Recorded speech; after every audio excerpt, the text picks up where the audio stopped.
Reduce the friction between the two of you. When I work with clients, I'm doing three things: reducing friction, increasing desire, and improving communication. Now, reducing friction is an important thing for you to do in your relationship. Often couples will have friction about things that aren't necessarily or wouldn't necessarily be a big deal over the long term. For example, like how you put your dishes in the dishwasher, or how you drive the car, or where you put your clothes after a long day's work, or putting dishes on the bench. Whatever it is that those things are, it's really important for you to be able to reduce the friction between the two of you. Now, there are a couple ways of doing that. The first thing is have agreed upon rules of behavior that work for both of you, that where you meet in middle ground. That's one. The next thing is asking the question, do these things really matter? Because if they don't matter in the longer term, probably not a good idea to be arguing about it. And the final one is you need to tolerate each other's difference.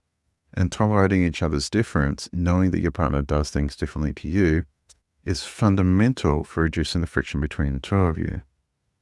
Now, another way of reducing friction between the two of you is just eliminating it whatsoever. For example, I had a couple of clients who had some issues around how she in particular drove the car. He would lose his shit when she was driving the car and tell her that she was driving the car incorrectly. And when they're talking about this, I asked the question, do you have to actually be in the same car?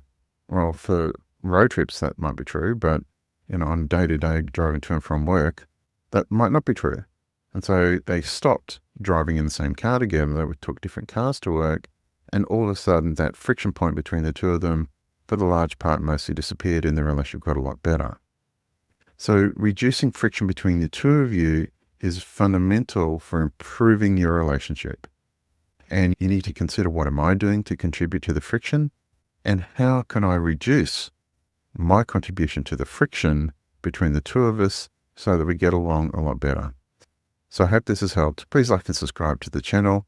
If you do have a challenge with your relationship, there's a booking link in the description, and I look forward to making more quality content for you shortly. Thanks very much. Bye.